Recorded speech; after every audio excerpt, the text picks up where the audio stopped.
नमस्कार, स्वागत है आपका स्पाइसी यात्री में। मैं हूं आपके साथ पुलकित शुक्ला। आज हम आपको लेकर के चल रहे हैं एक ऐसी जगह जो कि शायद ही आपने कभी उसके बारे में पहले सुना हो। हम बात कर रहे हैं हुलास खेड़ा के किले के बारे में।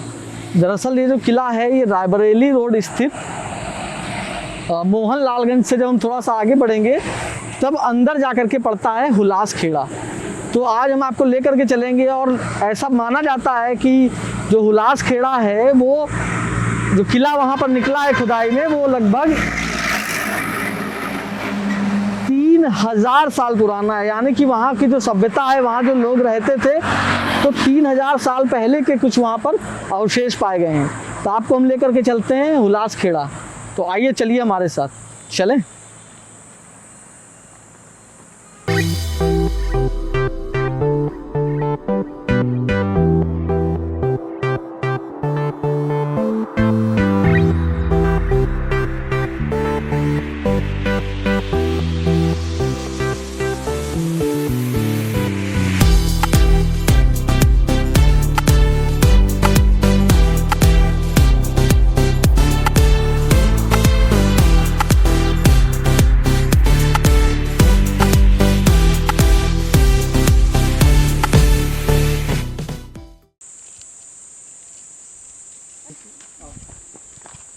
आ चुके हैं हम लोग हुलास खेड़ा के उस उत्खनन स्थल पर जहाँ पर मान्यता है, ऐसा कहा जाता है, जो पुरातत्व विभाग की खुदाई हुई थी उसमें यहाँ पर जो एक ज़मीन के नीचे किला पाया गया था। दरअसल यहाँ के बारे में मान्यता है कि राजा का जो खजाना था वो यहाँ पर गड़ा हुआ था और यहाँ पर बड़े पुराने बर्तन और लगभग 2000 साल पुरानी मूर्तियाँ मिली थी। जिसके बाद यहाँ पर जब पुरातत्व विभाग ने खुदाई करवाई तो ज़मीन के नीचे से किला निकला।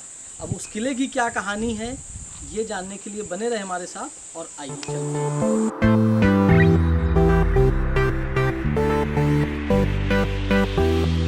अब जैसा कि पुरातत्व विभाग ने यहाँ पर लिखा है कि आखिर इस हुलास खेड़े टीले का जो है इतिहास क्या रहा, पता कैसे लगा लोगों को कि यहाँ पर कोई चीज़ हो सकती है। तो दरअसल यहाँ पर एक कुआं होता था पहले और उस कुएं से आसपास के खेतों की सिंचाई की जाती थी।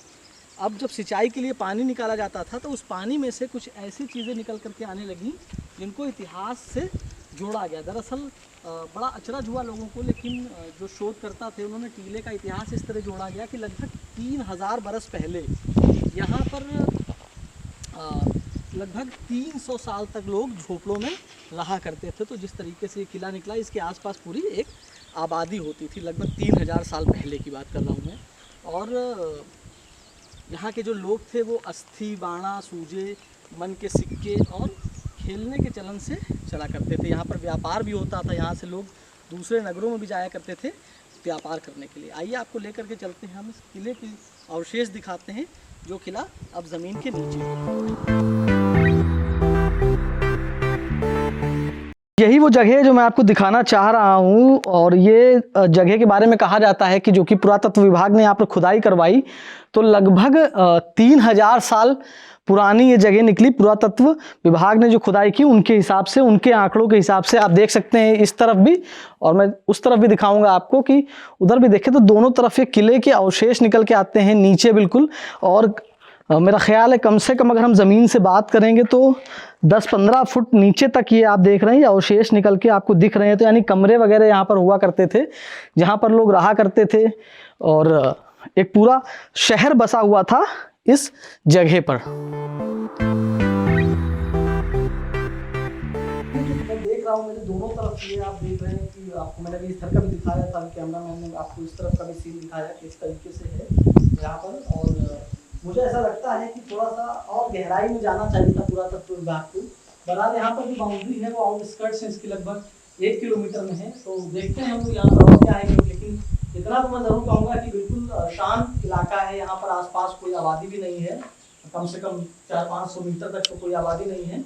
तो इसका मतलब है कि यहाँ पर अभी बड़े सारे जो है रहस्य दबे हुए हैं, बहुत से चीज़ें यहाँ पर छुपी हुई हैं। और गांव वालों का ये मानना है कि यहाँ पर राजा का कहीं पर खजाना भी दबा हुआ है और जिसकी रक्षा जो है स्वयं नागराज कर रहे हैं। आइए दिखाते हैं आपको थोड़ा सा आउटस्कर्ट्स। अब यही किले के बगल में ही, किले की जो बाउंड्री है उसके अंदर में ही कलेश्वरी माता का मंदिर है और बताया जाता है ये मंदिर भी तकरीबन 1000 से 1500 साल पुराना मंदिर है। तो आइए चलते हैं और दर्शन कराते हैं आपको चल के कलेश्वरी मंदिर में।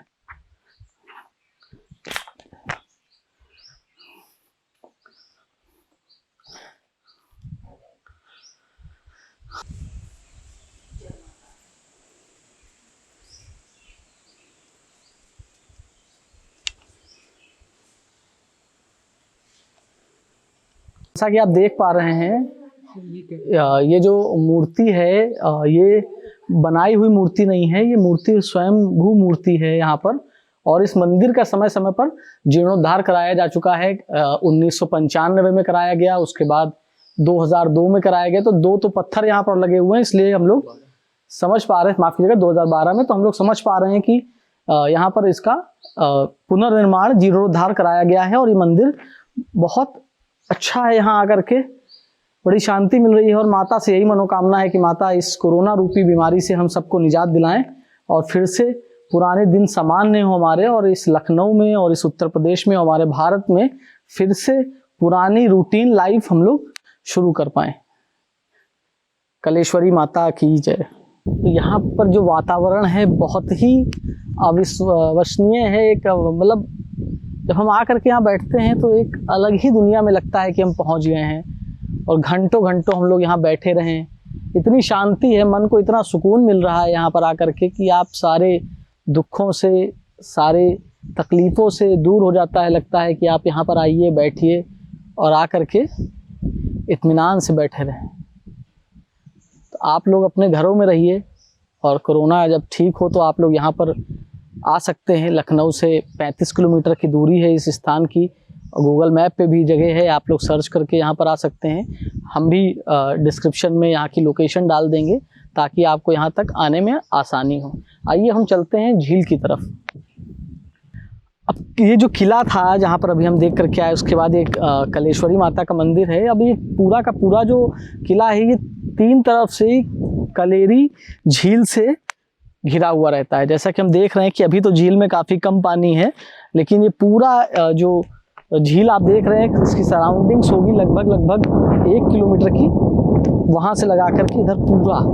तो शायद जो लोग रहे होंगे यहाँ पर आज से तकरीबन 2500-3000 हज़ार साल पहले, वो लोग यहीं का पानी इस्तेमाल करते होंगे, इसी झील का। और एक अलग सी दुनिया थी। तो पता नहीं कितने राज छुपे हुए हैं, दबे हुए हैं इस धरती के नीचे। मुझे ख्याल है अभी भी मैं चाहता हूँ कि पुरातत्व विभाग और थोड़ा सा एक्सप्लोर करे यहाँ पर आकर के, और अपनी थोड़ी सी पड़ताल बढ़ाए, तो शायद कुछ और अनसुलझे रहस्य जो है उस पर से पर्दा उठ सकता है। आइए चलते हैं।